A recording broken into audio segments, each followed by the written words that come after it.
Hello and welcome to the Ridiculously Good VA Show with Tracy Daviero. If you are a virtual assistant or want to be one, this is the place to learn the tips and tricks you need to become a ridiculously good VA. I've been a part of the VA industry since 1998, and I'm excited to get to know you and help you build an amazing business. Let's go. Welcome to another episode of the podcast that teaches you how to be a ridiculously good virtual assistant. Today we're talking about why a client might ghost you and what to do about it. It's a situation that happens from time to time, but by handling it correctly, you can minimize the effects of it as a ridiculously good VA. Our quote today is from Robert Kiyosaki, and it's, "If you want a solid future, you need to create it. You can take charge of your future only when you take control of your income source. You need your own business." It's an interesting quote because it doesn't say anything about clients ghosting you, but it came up time and again when I was looking for a quote about taking charge, because really that's what I'll probably talk most about in this episode. It makes a lot of sense for today's topic. You'll see what I mean when we start to talk about what you need to do when clients are ghosting you. So let's get going. It is always so exciting to have a new connection or a new client, and it can definitely be gut-wrenching to have them stop communicating with us. A lot of times, virtual assistants will tell me that they feel personally insulted, but it's not usually about us. And I think that that's one of the main messages that I want to get through in this session, is that the reason that we think people are ghosting us, it gets into our personality. It makes us feel personally insulted, and that's why we tend to struggle with handling it properly. But what we need to do is we need to make sure that we are taking charge of everything that's happening in our business, every facet of it, our processes that we live by and that we make our clients live by, are people, whether it's the people that you are dealing with as clients, or whether it's yourself, or whether it's your team members, anybody who's involved in your business, and our own skills, especially skills like communication. But definitely, we want to be taking charge of everything that is going on in our business and have a way to deal with everything when it goes right and when it goes wrong. And one of the things that we need to stop doing as a virtual assistant is taking anything personally or feeling hurt whenever somebody disagrees with us or when something goes wrong. But what we need to do is we need to figure out what the actual issue is and then just fix it. Nobody in business with you is trying to make you feel bad. Nobody's trying to upset you or insult you. They are simply communicating the fact that something is not right, whether it means they don't understand it, there needs to be a better communication process in place, whether the actual processes and steps that you've set up aren't something that they're familiar with. It doesn't mean that they're wrong. It just generally means that there's a missing piece. There's some kind of missing link. And so what we want to do is we want to step outside of the personal and think about it being, it's not personal, it's just business. You'll hear me say that a lot. And we need to figure out what that actual issue is. Just step in and look at what the facts are and decide what the solution is. Because after all, it is your business. So you do get to make all the decisions about what happens and when and who is in charge of what and who, gets to decide certain things. But that's what we want to do is whenever anything goes wrong, we want to get it back on track. That is the main goal, right? It's not about feelings. It's not about anything. It's about, okay, something is not clear and we need to make it more clear so that everybody's on the same page. And that's basically why I want to talk so much about taking charge today. A ridiculously good virtual assistant takes charge and gets everybody back on track whenever something goes wrong. So let's talk about what does happen or what can happen when a client disappears or stops communicating. And for me, that's really what ghosting is, if you've got a client that you've signed up, you've started working with them, and all of a sudden you don't hear from them anymore. Or maybe you've sent your contract and maybe they've even paid you and you haven't gotten task number one from them yet. Whatever those things are.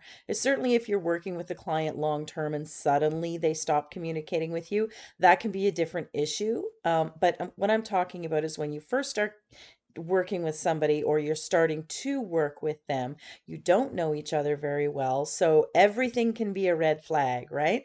Maybe somebody's just gone away for a certain period of time. Maybe they are having a tech issue with their email. I know a lot of times these days, new emails are going to spam folders, and so we can have clients who are sitting around waiting to hear from us, and our emails that we are sending them are not going anywhere near them. They're actually just ending up in their spam folder. And a lot of people don't check their spam folder regularly. I know that occasionally I check mine, especially if I'm waiting to hear from someone. But very often I will go a couple of weeks without checking it because we're receiving other emails and everything seems tickety boo. We don't seem to think that there's anything wrong. And then I'll go into my spam folder to look for something, and I'll be shocked at how much stuff is actually in there. So sometimes it's not even our clients, they're just not getting our communications.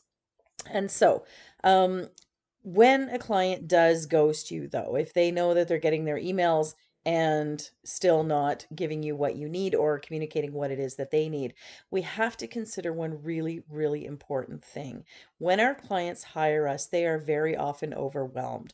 They are looking for support because things are falling through the cracks, because things aren't getting done, because they have too many things on their plate. And when we think about it, when we are getting started, we often are asking them for all kinds of things, aren't we? We're maybe asking them to sign up for new accounts for whatever email systems or, calendar systems, anything like that. We're looking to ask them to either sign up for a new project management system or start to use ours. We're talking to them about processes and procedures and schedules and lists of things that we want to take care of for them. And it sounds all very wonderful, but it can be really, really overwhelming. Even something as simple as getting a newsletter to do for a client and being able to, communicate to them that you need 10 pieces from them, or how do you do this, where do you keep this, all of that type of thing. It can be really overwhelming for a client to have a ton of questions at once.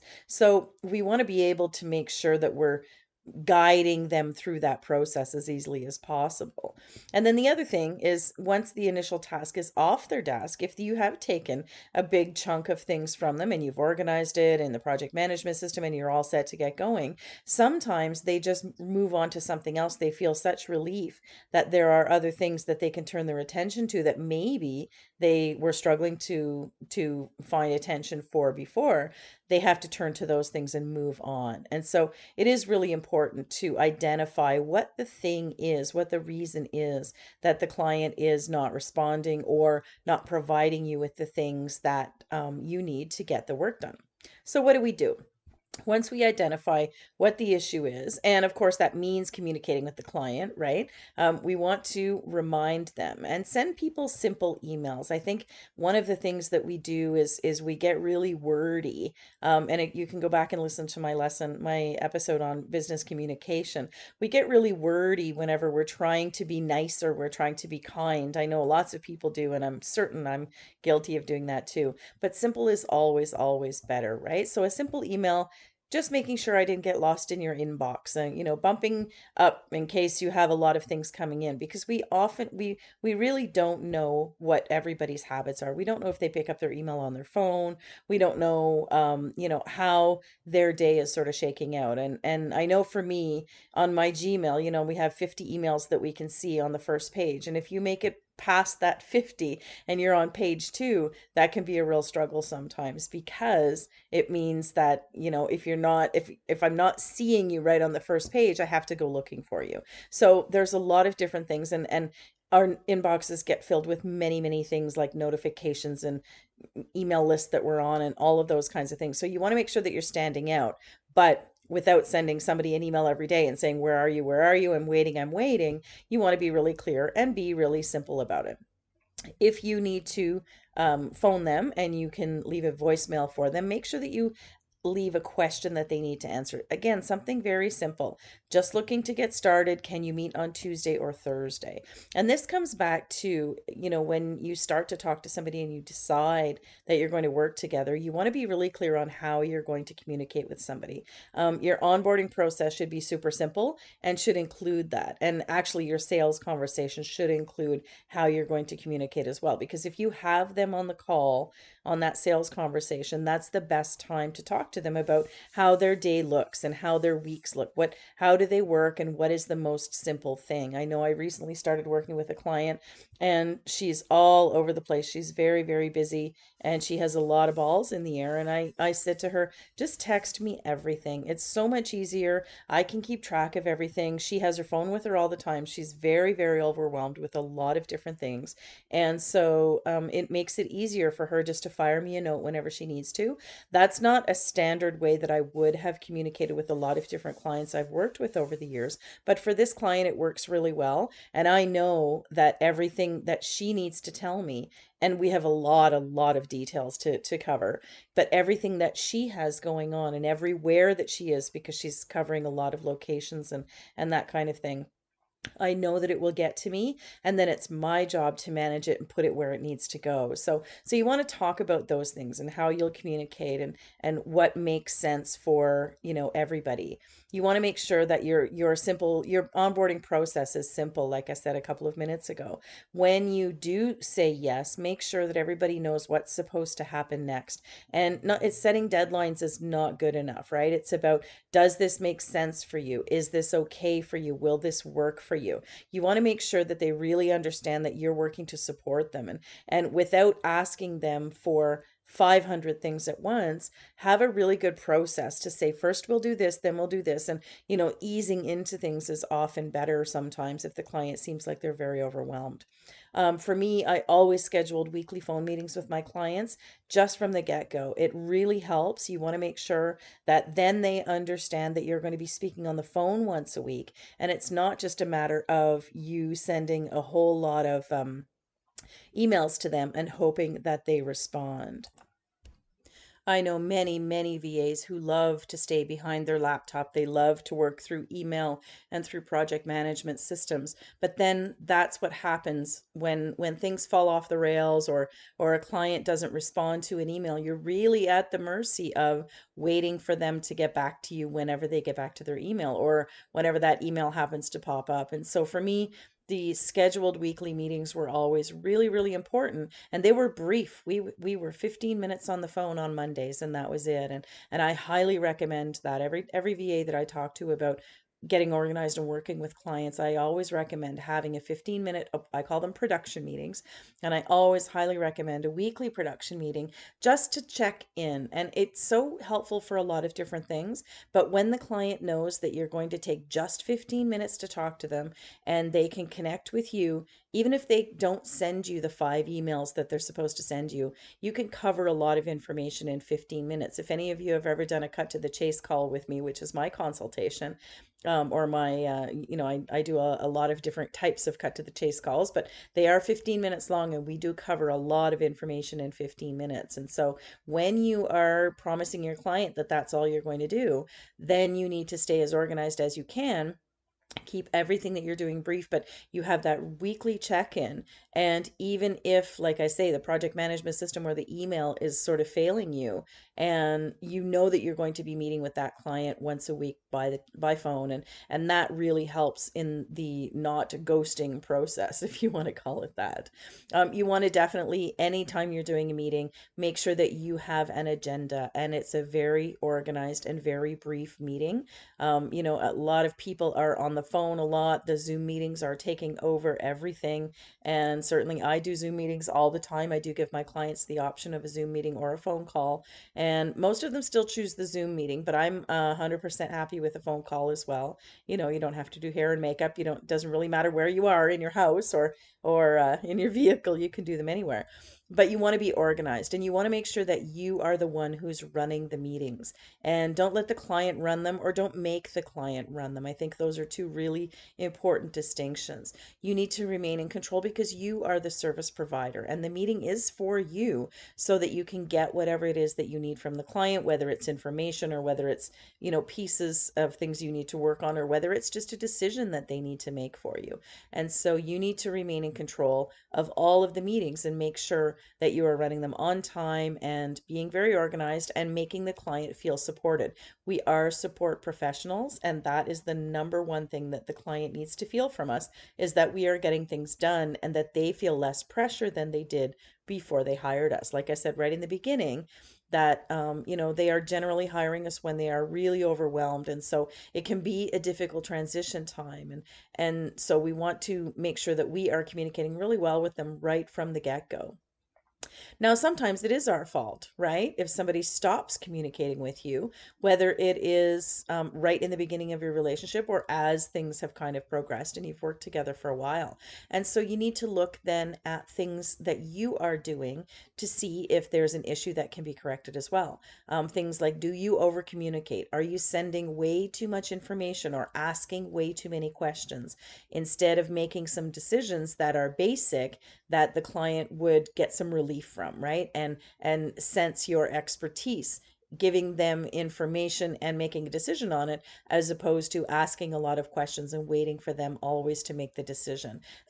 Oftentimes, when we are in a corporate job, we are in a position of being the assistant, being the support professional. And virtual assistants talk to me about this all the time. We are waiting for someone else to make the decisions, whether it's because of a budget reason or whether it's just because of a business reason, and we aren't the ones who have made the decisions before. Now, a lot of EAs often are tasked with, just get it done, right? And so some VAs who start their businesses do have that quality and do have that have practiced that skill, and so that's okay too. But if you haven't, it's going to be something that you need to start to brush up on and do well in order to make sure that your clients stay happy and supported. Do you over communicate or do you under communicate? Are you waiting around for the clients to assign you tasks and that type of thing? There's a lot of that I see going on as well, that we are helping them with the tasks that they need, but then we sit and say, well, a client didn't send me anything. I haven't heard from them. And I always push really, really hard when I'm working with VAs who are talking to me about that and who are struggling with that.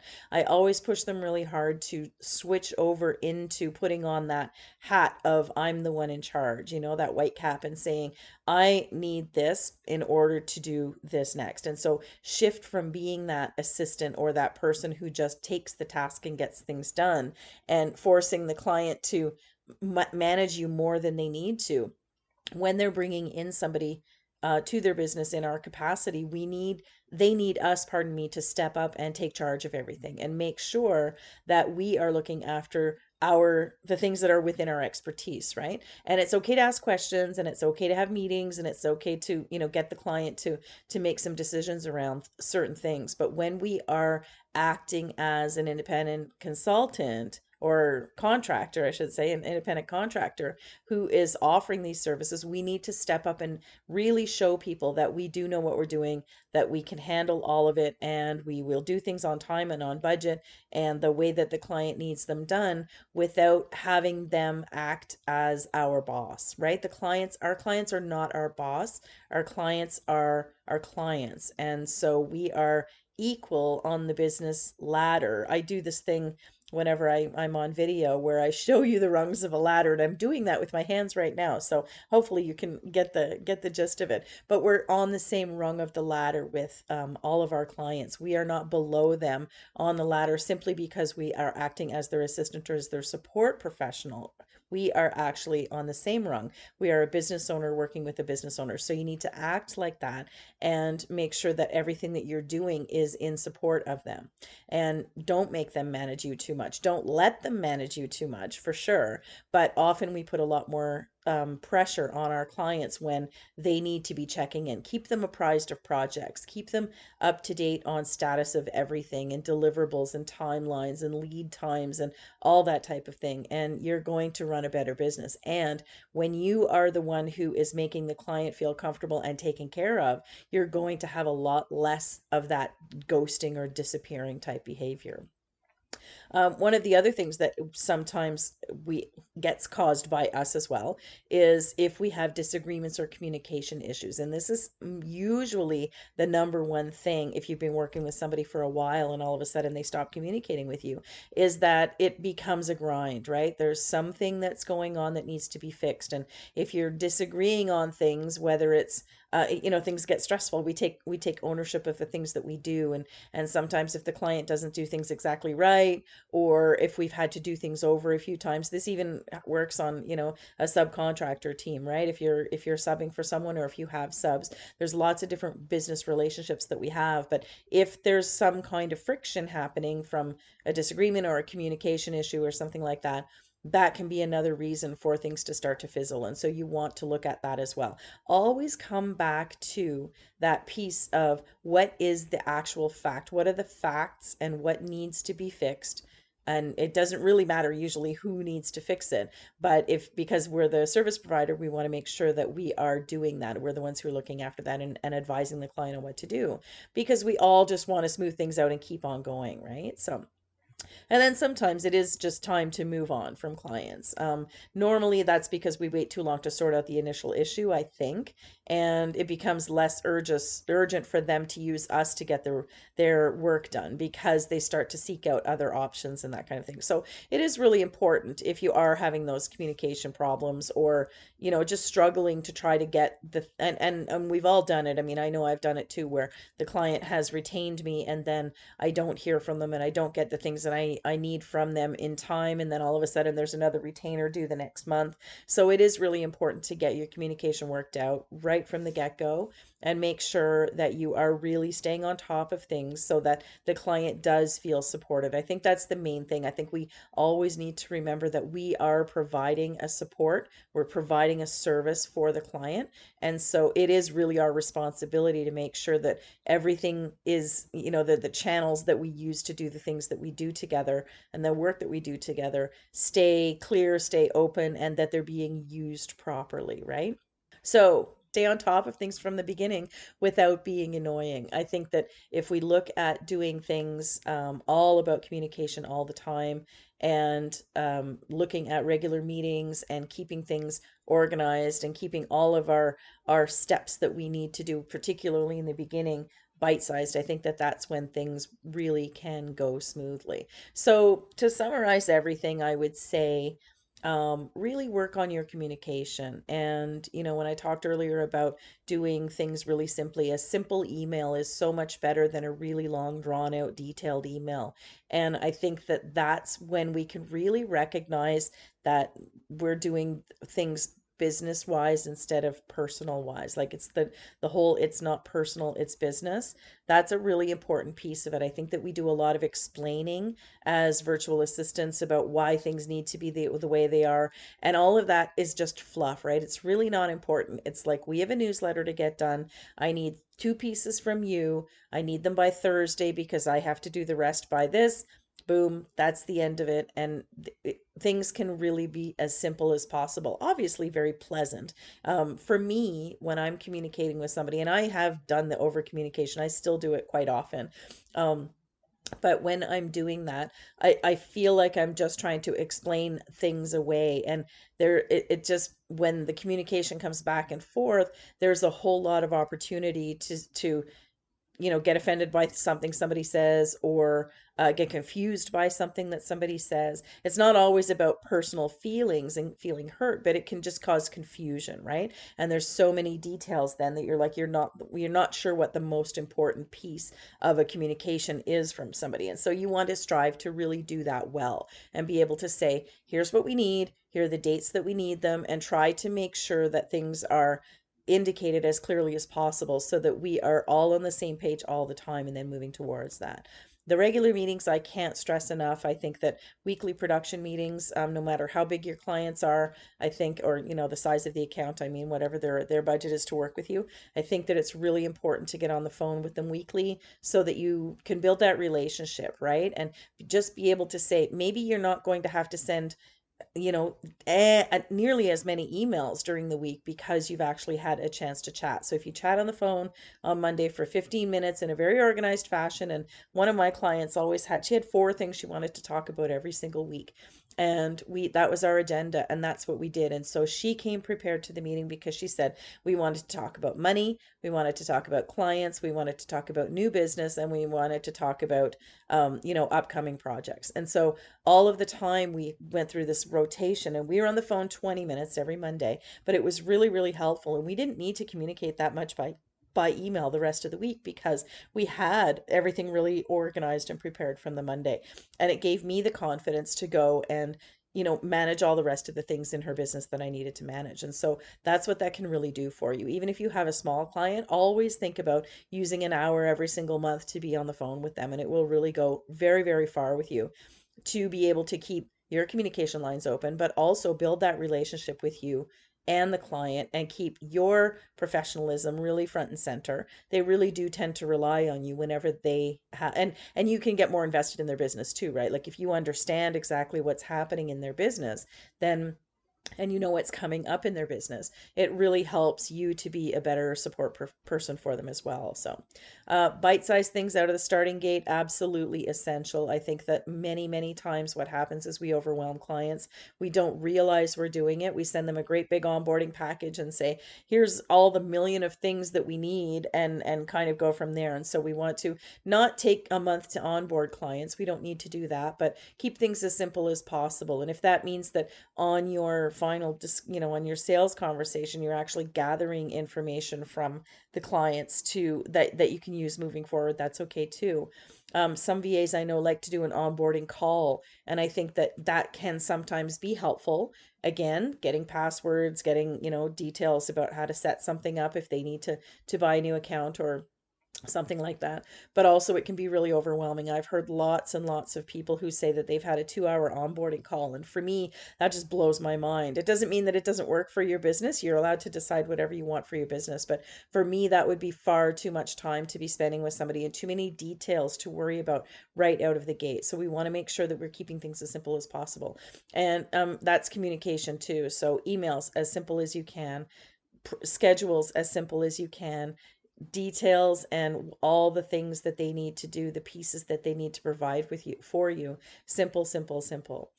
I hope that gave you a little more confidence in terms of why clients may ghost us. They don't do it on purpose, and how to fix it.